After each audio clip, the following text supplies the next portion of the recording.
This is Karen with newclevelandradio.net. It is time for your purpose, your power, your journey to authenticity. And my guest today is Dr. Tony Iezzi. Did I pronounce that right? Yetzi. Oh, Yetzi. how I love it. Um, and he's a clinical psychologist. But what I found interesting about his bio is that he deals with the patterns of trauma. And I know I'm going through some trauma myself right now. And my trauma is that about 14 weeks ago, my husband was a very healthy man one day. And 2 days later, he got sick, went into cardiac arrest, was in a coma for a week, and then passed away. Oh, I'm Nobody sorry to can hear that. and Oh, nobody can sorry. explain it. But you Yeah. know what? I'm finding out that's life and it happens, but it doesn't stop your brain and body from going out of whack. And to me, that's trauma. So tell us, what got you involved in this? Because it's not a subject that people really want to talk about all the time, is it? Okay. I guess there are two things personally that kind of started me on this path. One was as a 17, 18 year older, I wanted to be a football player. Athletics was my thing. It was easy. It was effortless, is how it Yeah. felt. And I was good. I was good at it. But then I got a couple of injuries and things changed and it wasn't fun anymore. Going to practice with ice all night long and taped, and it was just like this is ridiculous. And so I I did something I don't do very often, and it's I quit. Like that was weird for me to do such a thing. And the interesting thing is, during that time, I was on crutches for 3 months, non-weight bearing, and I took my first psychology course. So that kind of got me going in one direction. And the obvious thing with that was, how do people cope with pain? At first, I thought it was physical pain, but over the course of a lifetime, it became, psychological and other kinds of pain. The other thing that also profoundly affected me, at the end of my first year in graduate school, I went to school at the University of Georgia, and I got a placement in New Orleans to work with Vietnam vets. Right? Cool. What an experience, I thought. And off I go. And it was an incredible population to work with. I will forever remember them. I think once you're theirs, you're theirs, Right. and they made me feel like I was theirs. But the interesting thing was, of course, most of them had PTSD. And of course, nobody was going to go or deny that the war had nothing to do with this. Of course, the war had something to do with this and had a significant effect, no doubt about it. The interesting thing, though, is when I interviewed about 50 people that summer, sort of like one after another. Oh, yeah, no, my childhood wasn't great. No, my parents were not very nice. No, I I was physically and sexually abused, and my parents had a criminal history. And anyhow, a lot of these people, they had a life, before they ever got to Sure. crossing, that ocean. And so it made me become interested in the assumption is your reaction to what happened 14 weeks ago happened 14 weeks ago. And maybe by the end of today, you'll appreciate your reaction to this started way before, Oh, you absolutely. know, in terms of what your programming is. And so these two things profoundly affected, my perspective in terms of um, one more thing. I graduated graduate school and I was sort of an expert in exposure-based treatments. Okay. So you're afraid of a dog? Let's go find a dog, and we're going to expose you to a dog. You Got know, it. Okay. you. One of my funniest experiences was going to Home Depot because someone was afraid of a table saw because, he had that trauma. And Okay. so when you get exposed to trauma, you can do it in imagery in your head, think about it, see the scenes in your head, or live. So we we whenever we could, we would do it live. Um, and um, and so we treat these traumas, and like a year later, it was good. We made an impact. They were happy. Off they went. A year later, 2 years later, 3 years later, they come back, and they go, I don't know what's wrong with me. My PTSD lit up again. It was over nothing. Somebody bumped into me at the mall, and I just lit Right. up, and they couldn't understand why they were having this PTSD reaction to a bump into a person at the mall, an innocuous moment. And there are many innocuous moments in everyday life that we don't recognize as triggers. And I'll explain how that plays itself out. Okay. So, um,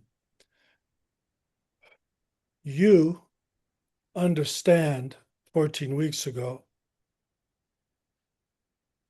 your spouse got suddenly sick, you have no explanation, and and you're left with this echo, Yep. you know, in your head, in your heart, and in your life. What people don't realize, what the triggers are, it's not seeing someone at the hospital, whose health is declining. All these moments, traumatic and non-traumatic moments, have themes associated with them. And it's the themes that trigger people. All right. So you could think of the passing of someone very important to you as the trauma. No doubt about that. Okay. But in that experience, there are themes of loss, abandonment, unpredictability, no control, feeling overwhelmed. These are all themes. And what people don't realize, first of all, we all have these triggers every day, these Right. reenactments, and we're just not looking for it. We're not paying attention to them, but they're there every day in all of us throughout the day. So these themes, um, what we ended up doing later is we started to treat the themes, not the specific trauma, Okay. right? We weren't treating a person's reaction to a car accident. We were treating to feeling like a burden, feeling useless to the family, and when you identify the themes, then you recognize, holy moly, this can grow across 10 different, you know, 10 different experiences, Sure. but they're all connected. All right. So the other thing to remind you of, and I think you know this, I think you started off with this, trauma is not what happens to a person. Trauma is what a person perceives. Okay. Right. So to someone else, it was okay. To another person, same event. It's a trauma. Um, if you go to a coffee shop in Cleveland or in London, Ontario here, you go to the local donut shop and a bomb goes off, everyone's going to be shocked Absolutely. and will find this traumatic. Other people living in other parts of the world have different associations, and they might even expect something like this to happen because that's the world they live in. And when an event like that happens, you're not as likely to see that kind of trauma reaction. Doesn't mean they don't, there are, of course. But again, where this happens, where you perceive this, what are the circumstances, can have a significant effect. So if we come back to you, can I ask you, Sure. what are the themes that you experienced with the loss of your spouse? Well, I've been through divorce. I've had empty nest syndrome to a great degree. Um, I also lost my brother suddenly 4 months before my husband. And I have an older brother who has been going through health issues. And as the youngest, all of a sudden now I became the one who looks over the family. Um, and I started realizing I was taking on more and more right before my husband got ill. And then when he got ill, my first reaction was, how didn't I see it? Yeah. But luckily, I know how to process through those things. Not that it still doesn't upset me, Yeah, yeah, yeah, but exactly. but I realized that I couldn't have seen everything. And even if I had seen it, it wasn't in my power to change anything. Do these losses make you feel a sense of abandonment? No, Okay. interestingly enough, I feel closer to them. I Okay. feel like they are with me. I will caution you, we have some ways to go. Okay, all right. No, because you're still in this very initial phase, Mhm. and 6 months from now, a year from now, this will evolve. We don't know how, and what will get easier, what will get harder. Um, but let's say we take something like loss. You identified a couple of moments not too long before, but we could ask you, what's the first loss you remember in your life that was significant to you? Um, it was my maternal grandmother, and she was supposed to see me on my birthday. And the day after my birthday, she had a stroke and died 4 days later. Yeah, Okay, how old were you? 9. All right. We could say tentatively your experience with loss started at 9. Yeah, All right, not a few months before your spouse's right, condition. right, And we're not going to do it, but when was the next one? When was the next one? And when we say loss, it doesn't have to be a person. right. It could be the loss of a job. It could be the loss of trust. It could be the loss of your beliefs shattered.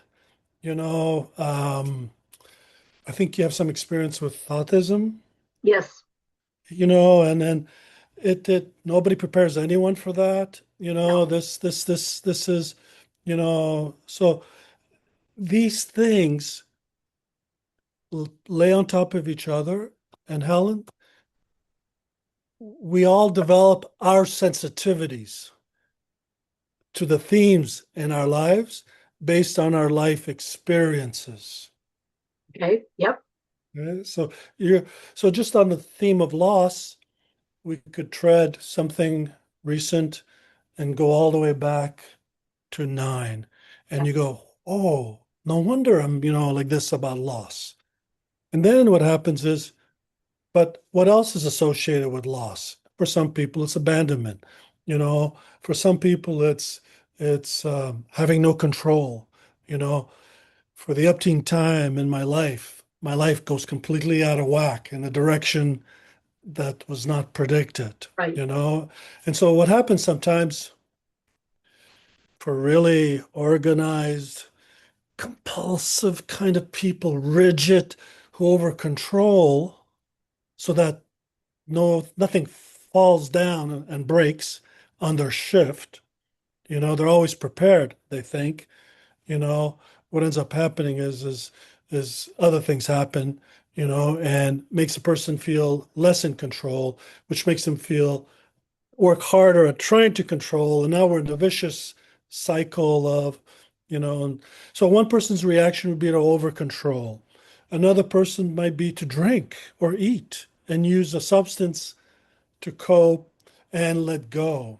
And so sometimes this is something I would tell patients or supervisees. Sometimes if you want to get an increase in control, just some of it go. It's paradoxical. You have to kind of let Yep. it go so that you could, breathe and not be constantly on all that. So these themes happen in the present. They work all their way back. And why it's important, Okay. How have you usually coped with loss? Convincing myself I just have to accept it. That's how I was brought up. You accept it. Yep, just accept it. It's part of life. Keep going. Okay. All right. That's how it looks on the outside. How did it feel on the inside? Um, Physically, not good. Very good. Yeah, Okay. All yeah. right. So we can say accept it. We can look like we accept it, but inside, we can be roiling, we can be churning, we can be angry, we can be lots of things, um, and you might say, for the upteen time, this happens to me. What the hell is going on? And there is no doubt that one of the ways to cope with all these themes that occur in traumatic and non-traumatic situations, does rely on acceptance. That's one of the key things that we have to work. And sometimes, um, I think I begin the book with a book that I, finished. I think I began it with "Life is pain and suffering." you know, it, it, it, and the idea was not to say that all there is hurt. It's just that no matter how good a life we are, no matter how well protected we are, sooner or later, life is going to throw something our way that we're not going to be ready. And it's going to be usually more than one thing. And if you linger long enough, it's going to be a Right. lot of things, and so it the acceptance part here doesn't mean you like it. It just means that stuff happens, that you understand that.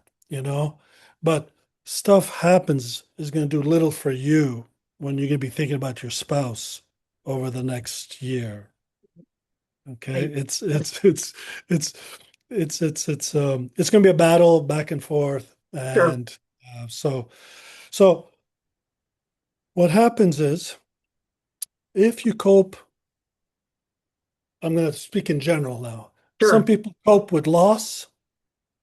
Here's some of the funniest lines you'll hear sometimes. I don't know what's wrong with me. Something wrong. I'm still so upset about losing so and so. Oh, how long ago? Oh, it's just been a month. What? What have like we have these notions, really bad notions in terms of what we think is grief, loss, how we cope with it. You know, um, Sometimes the truth is you're going to have this experience of loss. It'll go until you pass. And on your anniversary dates, of passing, of marriage, or whatever, there'll be a bad couple of days before, a bad couple of days after, and what you can hope is each year it'll be a little less. Right. But not too long ago, I saw someone her grief reaction was a loss of a pregnancy. Yep. 16 years later, we're still talking. Right. Yep. Every time of the year, we get this reaction. What's wrong? So these are so the idea is if we cope always a certain way, act like I'm normal, act like everything's okay. What are the outcomes of that? Well, you're not healing. That's for sure. Okay. You're making Okay. it. You're making it worse, and that's one of the things that I I'm very aware of is when I'm letting it brew. I have to say to myself, okay, but this is not going. You're not going to take this to tomorrow and the next day and the next day. Okay. You need to start to understand it so that you can breathe because Yeah. I know that's what my husband would want me to do. Okay, so process. That's what you called it, to breathe. Right. The clinician's term is to process, Okay. and so I would tell people go home, spend the first hour of your morning just grieving. If you want to spend it crying, cry for an hour. If you have to stop because you have to get on with your day and you have work to do, okay. But You do this for the next month or two. Come back. How's it going? Okay, let's go through the pictures. Let's do the exposure. Yep. Let's see all the things that we want to not look at, you know. But the pictures is part of the processing. Do we need to write a letter? You know, do we need to say miss you? Do we need to light a candle? Do we need to play music? Do we need to go for a walk in the park? These are all the different things that you can do that breaks this pattern. Yes. All right, that's just hold it. It'll be okay. In time, it'll be better. No, that's not how it works. You have to do something with it. And so these are some of the things we would say to break the reenactment, Okay. to break the reenactment. And so this is why it becomes important that if it's the reenactment theme of loss, in this case, let's say it's loss of people. Okay, different from loss of a job, Sure. loss of a marriage. But let's say we did that. Those are both losses. Yep. Would the treatment be the same? We'd be very similar. There'd be some overlap, but they wouldn't be as similar as you think. Okay. Because what drives those loss is Okay. different, or different things. You know, it um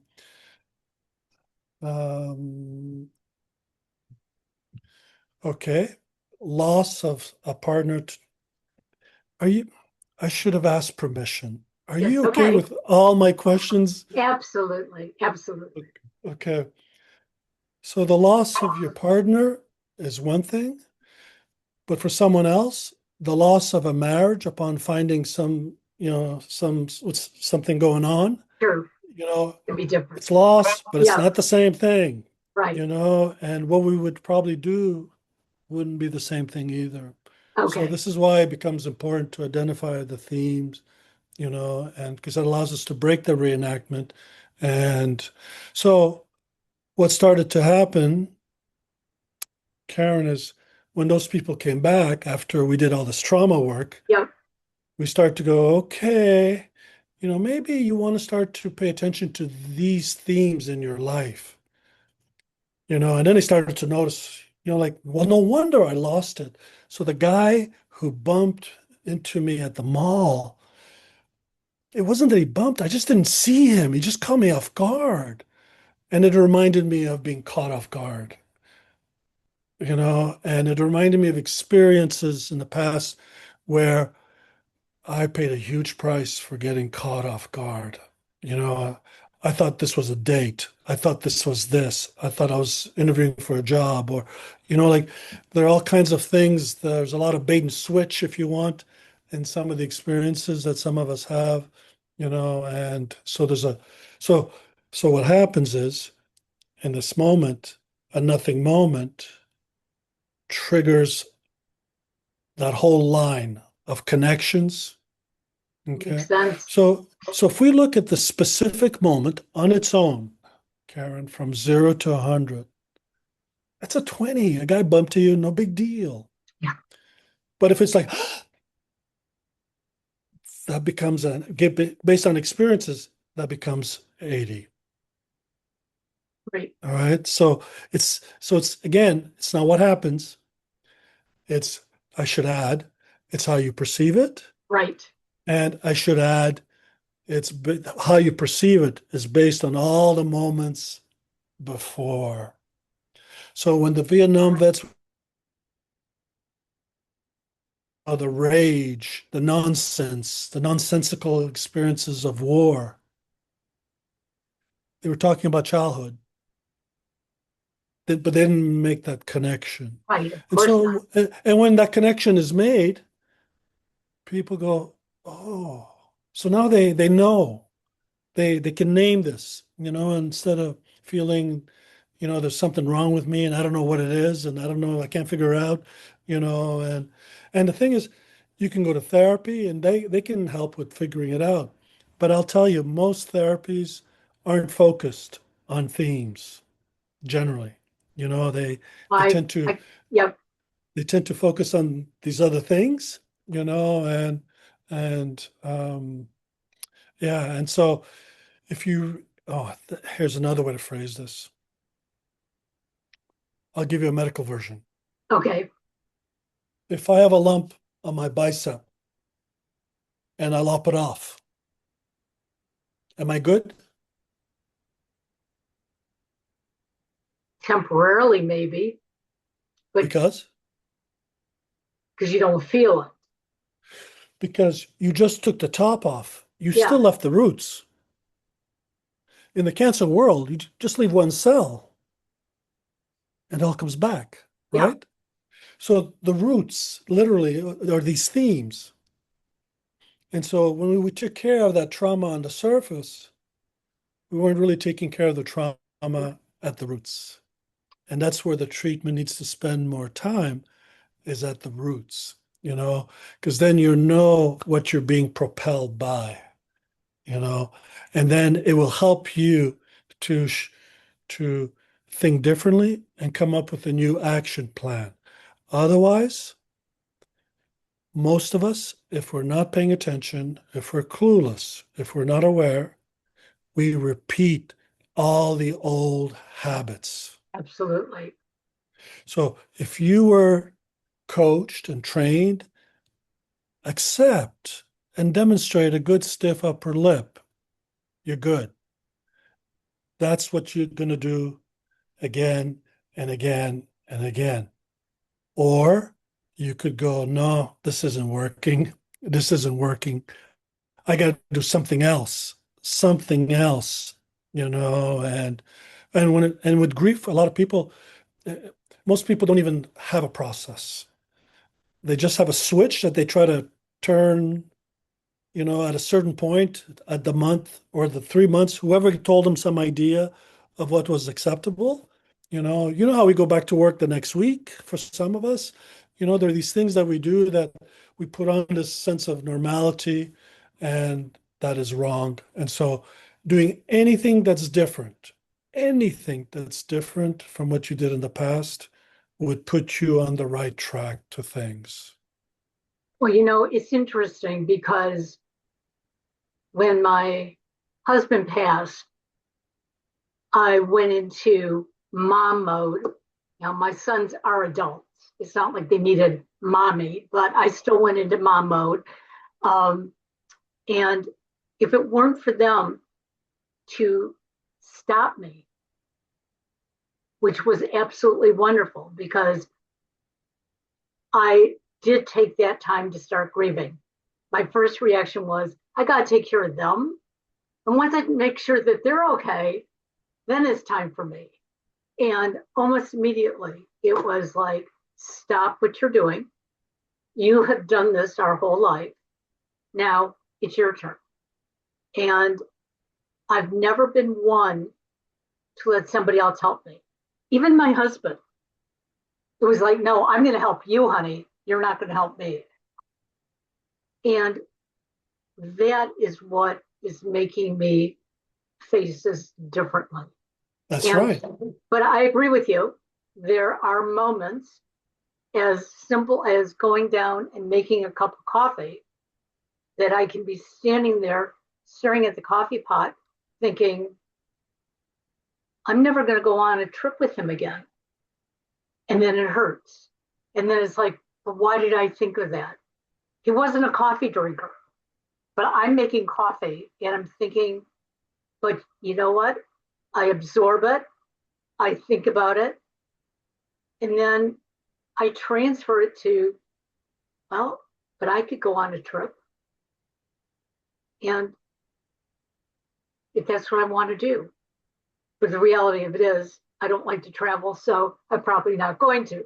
But it's those little things that spark me, and I absorb them at the time and work through them.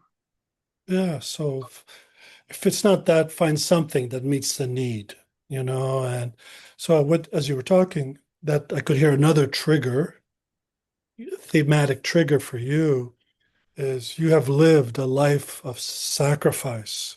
Yeah, You have always been the one to coordinate, oversee, and um, that's a good partner. That is a good, you know, mom. These are all the things I'm going to say. we get coached Yep. into, and even that's the other thing too, even well-intended messaging Right. can have bad consequences, Yep. so the classic one is work hard, do better than everybody else, and it's like, if it makes you nutty, that's not a good message, Exactly. so, but these are some of the things that we all have to live with. And so in that example, the initial reaction was to continue to self-sacrifice. All Yeah. right. And your kids kind of yanked you a bit and oriented you, and and and and just being more aware of you and attending to your needs more is going to go in the direction of making you more aware. And hopefully you might be better and do more towards self-care Right. and self-love. Yep. Okay. But the automatic, I think you know what the automatic is, Yeah. you know. And so, one thing I should have mentioned earlier, with any big moment, give it a year. And then after a year, more or less, things should be better. And in that year is the first Father's Day, the first birthday, the first Easter, the first Christmas, the first July 4th. There are all these firsts that you're going to be reminded of specific memories and experiences, and then even other things that you hadn't thought of in a long time. So it did. Again, when I put it that way, it that's an attempt at sort of going, look, don't be ridiculous. This doesn't get done in 3 months. All right. So don't even Right. try, but the world would, and so being more caring of you, attending to you, you know, don't do a trip that's not for you. Do something else that's for you, Right. Otherwise it'll miss. It'll Yes. miss the boat. And first you're gonna have to get over of how can I tend to myself, with everything going on, and that's gonna make you feel selfish. It's gonna make you, it'll bring up other things. And so it's another bag of things that you have to sort of sort out, so what starts off as a loss has a ripple effect that sort of like hits the whole network that is Karen Hale. Yep. Uh, It's interesting because as I'm listening to you, I'm thinking about other losses that I've been through in my life, and um, realizing that I have found a way to keep moving forward, even though I always thought I was that weak person. Um, and I'm realizing that the more journaling I'm doing, that I've had more strength in my life than I ever gave myself credit for. And the journaling is truly helping me on a day-to-day basis because I write what's in my heart at the moment. And I've had some people who have said to me, Karen, you have diarrhea of the mouth. We don't need to hear all this. And it's like, then don't read it.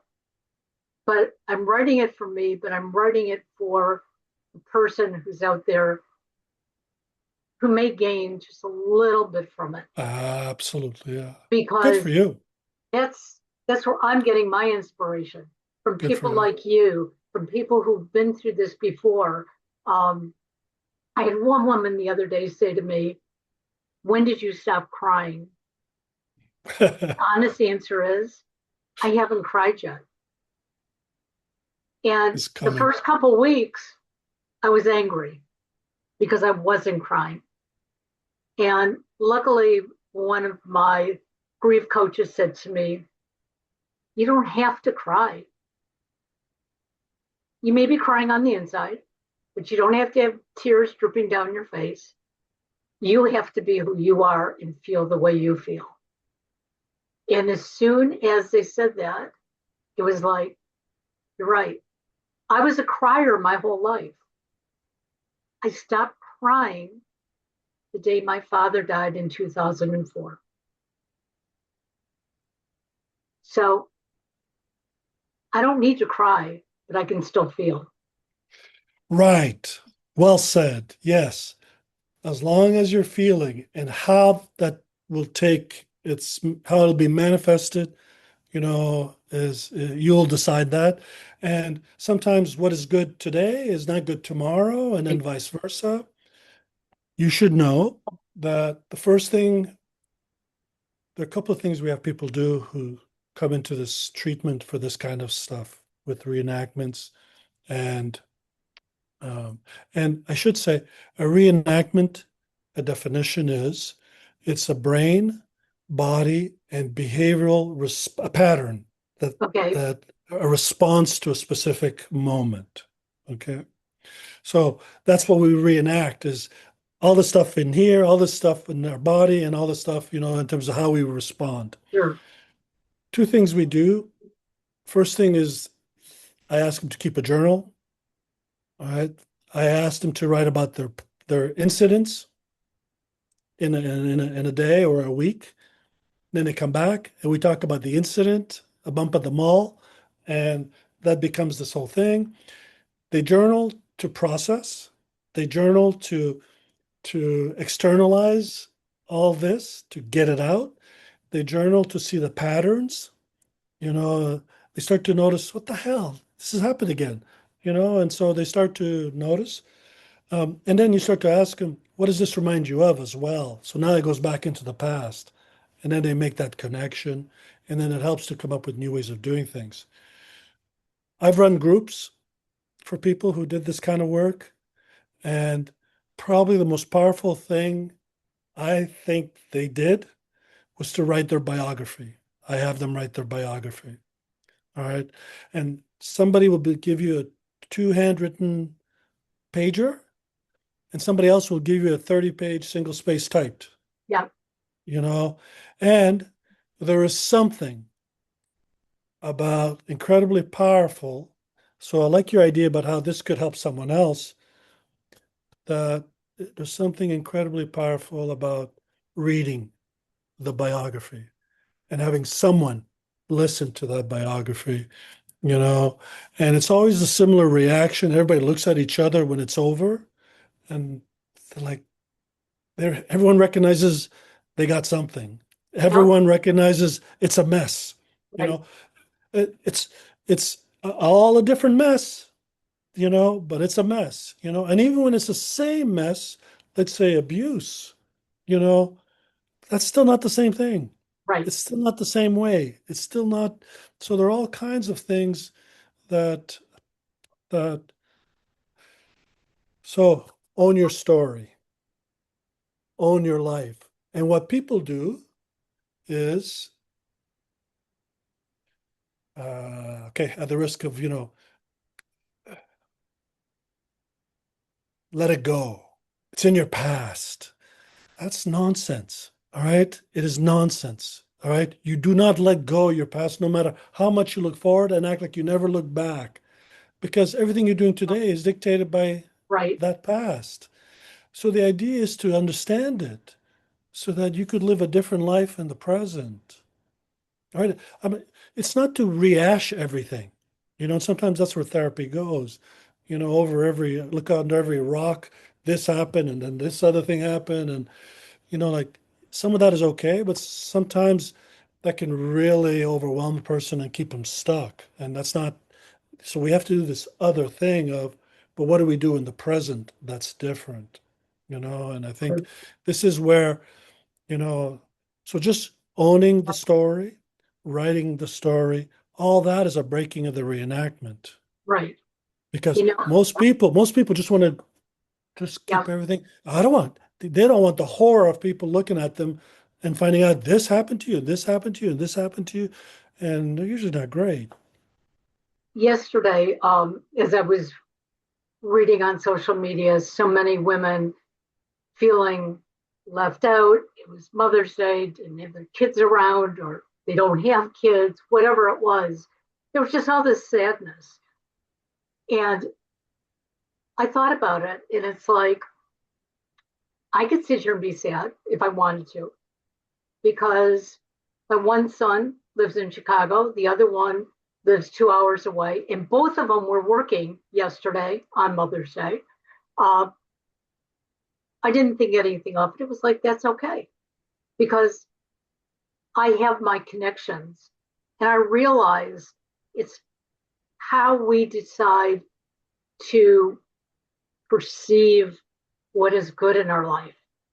And there once was a time I would have been very sad. Oh, I don't have my boys with me. Oh, how terrible is that? But now I look at it as, okay, I saw my boys 2 weeks ago. I'm going to see one of them in 3 weeks. I'm going forward. Okay. Karen, I don't have anything. Go ahead. what's the most important connection to you? For me is my inner peace. Ah, yourself is Yeah. with yourself. All right. And so where people get into trouble is they have all these connections and they're good, but they have no connection to themselves. So they're at the mercy of the world, And so if you have a connection with yourself, if you have some love, some self-care, some compassion for yourself, then you will be able to manage these difficult moments more. All right. It's nothing on them. It's just that's the life. Yep. That's how it is, and you have to adjust and if you're doing your own personal work and you are continuing to grow and evolve as a person, and part of growing and evolving is some pain about, with Oh, life, yeah. Yeah. is is you'll be stronger and you'll be more able to manage yourself. So tell us about your book and how our listeners can find it. And also, are you doing individual therapy sessions for individuals, or tell me how that all goes? Yeah, I've worked at a hospital for 35 years, and so that's where I do all my work. People in a hospital, their foot in the door is medical, Yeah, but we, well, your case would have been an example of a situation where I would see someone, and it's medical, but it's a trauma, sure. and so that's where all the individual stuff does. The book, just to kind of give you a peek, all right, can be, it's on Amazon, so you can order it there. But I have a website, and I'll spell it in terms of the address: TonyIezzi.com. So that's my website, and you'll find everything related to reenactments. And but the book is really, today we just like scratch just a little surface Right. of things, and um, the book is much more thorough. There are a lot of case examples in there that people will differ in what they relate to, you know. Um, but it's essentially about, here are the old habits. This is how they got created. And now with awareness, we will start a path of creating new habits so that you could have more of the life that, and even when it's painful, processing is painful, right? Oh, yes, it can be. Yeah, It can be, but that's part of the mending. right. That's part of if you don't do that, you're really going, forward, and then thinking you're okay, 6 months, a year, two, I was talking about New Orleans. This is 1983. I'm in a grocery. No, I there was a veteran. He goes to a grocery store. All right. This is 1983. He was in Vietnam in the early 1970s. And so in 1983, he goes to a grocery store. He puts his groceries on the cart, and he sees the cashier, and he just has a flashback to Vietnam. The cashier was a Vietnamese girl. All right, but he had no symptoms prior to that moment. You just don't know. You know, um, it's why in general though we don't like the idea of capping it. Right? It's usually it's going to come and get you. This is what I tell people with grief. Listen, cry all you want now. If you do that, a year from now or two, you'll be better for it. All right, even if it feels bad now. But if you don't want to do the crying and you don't want to do any of the processing, well, I'm warning you, sooner or later it'll get you. I just don't know when, Yep. and so this is um, there are all kinds of strategies to increase awareness, to increase, understanding, and to create a life, because that's what it's about. And here's the other truth in this book. I said life is pain and suffering. The other truth is if you're looking for a quickie, if you're looking for 10 sessions, this is not for you. All right. If you think you do 10 steps to something and you'll find nirvana, no. We keep having reenactments until we pass. However, if you do the work, you will not have it happen as often. You will not have it as intensely. You will recover more quickly, and you'll have a lot less wear and tear on your body. Because doing the same old habits, avoiding things, not dealing with things, is going to be down the road associated with smoking, drinking, heart attacks, stroke, cancer, all these other things that there's a burden. There's a burden to having these old habits and having these lives. So I think it's more than what you were hoping for as an answer, but No. And, I think it's interesting because my husband was he would have said he was a collector. I called him a pack rat. Um, and we shared an office together, but I couldn't, I hated it because on his desk there were piles and piles and whatever. And for weeks before he even got sick, I was teasing him about the fact, why don't we go upstairs and you just clean up one pile? And he'd go, later, later. And jokingly, I said to him, someday, if you're not here, all those piles are going in the garbage. And he goes, you can do whatever you want with them if I'm no longer here. And a week after he passed, I was sitting here in the office and I wanted to get back to work. And all I could see was piles of garbage. And so I talked to him through the whole thing as I threw things away. It was the most cleansing for me because I was keeping to myself what I needed. And I could hear him in my mind saying, I know this is what you want. And I did it. This office does not look like he even shared it with me. But I have so many pictures of him all around here. He's sharing it with me now. And maybe it's years of podcasting and hearing other people's stories, but I just have been determined that I can miss him. I can want him to come back. But the reality of it is, I'm the only one walking through this life right now. And to use your title, you're using an approach to the circumstances in your life with empowerment, and you're creating a redefinition of what that purpose is going yes, to be, and so that's that's the adjustments we make in a life for whatever reason. you know our purpose is rarely just one thing, at a given moment, and that's what we do for the rest of our lives. It's something that grows and evolves, and I think this is you're doing a really good job of that. well, thank you. Well, I want to thank you for joining us today. Excuse me.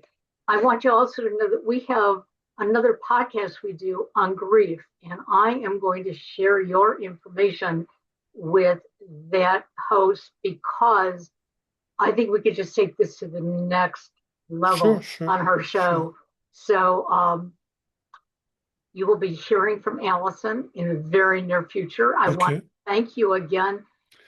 You Uh, gave me some great insight. Before I go, I want to thank you for your story today. All right. That took a lot of courage to sort of move in a certain direction and play with it a bit, in terms of examining, and thinking out loud. I thought you did a phenomenal job. So well Well, done. Well well, done. thank you. Yeah. Have a great day, and Thank you. I want everybody to follow you. So all the information will be in the show notes. Have All a right, good great. day. Thanks. Bye-bye now. Bye-bye.